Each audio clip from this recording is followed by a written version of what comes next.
And I tried to make excuses for you, but ain't no use in painting colors that don't look good on you. Do you want to know why selfishness is so demonized or looked down on?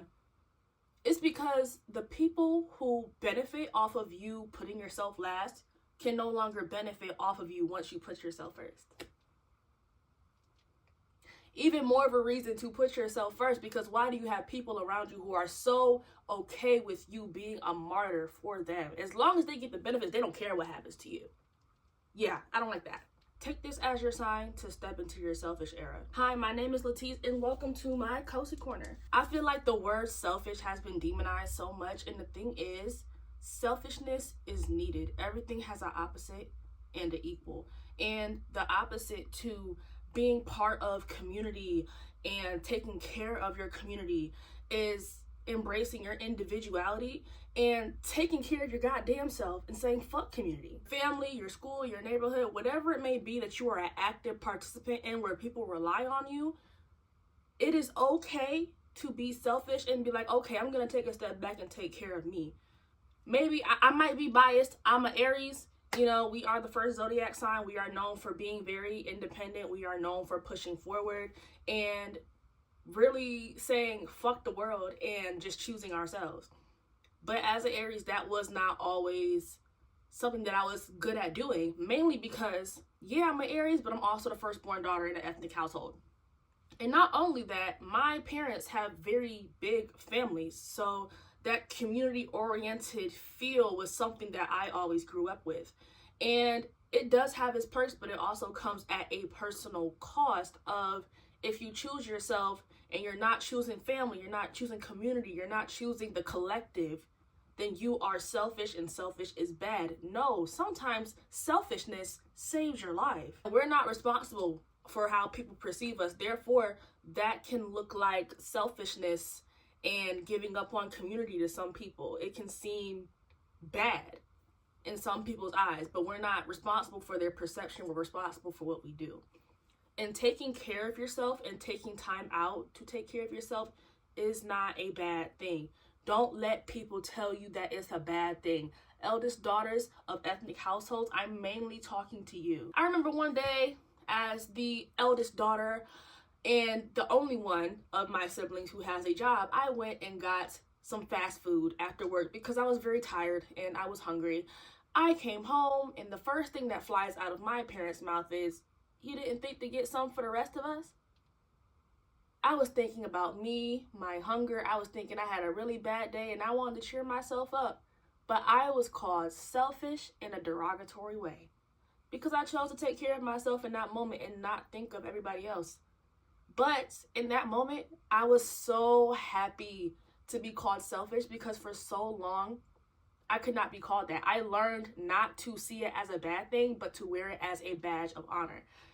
Selfishness in their eyes is me simply taking care of myself. And it took a lot for me to get to a point of finally sitting down and taking care of myself, you know? So I was happy as shit for the rest of the day. Like, oh, I'm selfish? I'm selfish? For real? Say it again. Say it again. Because guess what? There's going to be seasons where you need you the most, right? If you self-sacrifice and you're the martyr and you die for the collective, whether it be emotionally or mentally, who's going to save you?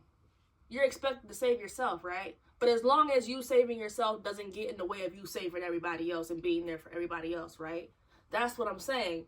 Being selfish and taking care of yourself and self-preserving is going to come at the personal cost of possibly being demonized by people who take advantage of that. The number one types of people who this will piss off are energy vampires. Energy vampires sometimes know that they're energy vampires. Other times they don't know. All they know is that they feel good feeding off of your energy. They know they feel great after having a conversation with you, after getting some type of advice or help from you, benefiting off of you in some way, shape, or form. They know they feel good afterwards. Therefore, they will leech onto you like a parasite. And if you ever decide to cut that cord or even just take a step back to take care of you, they're probably going to crash out. They will probably demonize you for choosing yourself, and that is okay. I think we need to learn to be okay with people having distorted perceptions of us because it's not our problem. It's not our burden to bear how people perceive us. It's our problem to be the best person that we can be. That is our mission. So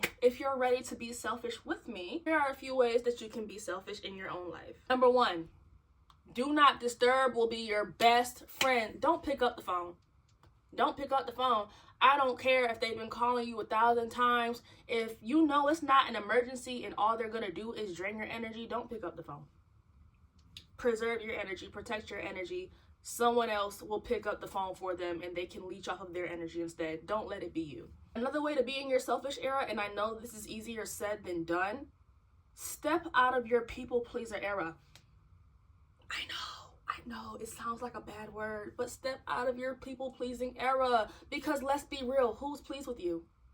You've been people pleasing your whole life, and who's truly pleased with you? You're not even pleased with you because you're too busy being a martyr for everybody else. Step out of your people pleaser era. Being selfish and saying fuck it in small ways, you know, you don't have to go the whole mile, just little baby steps, you know.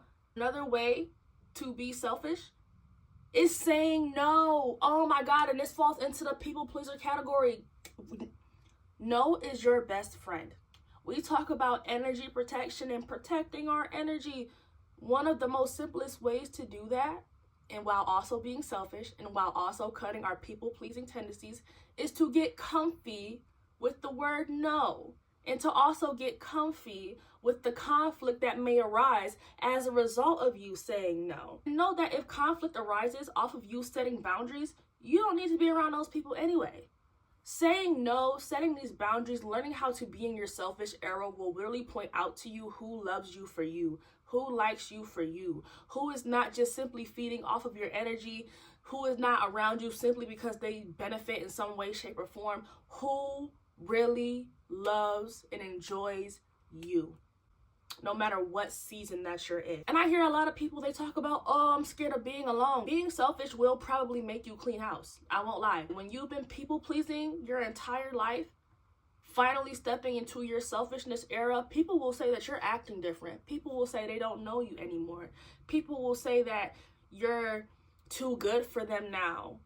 They'll say all kinds of things because you're not even used to the authentic you. You're not even used to taking care of yourself.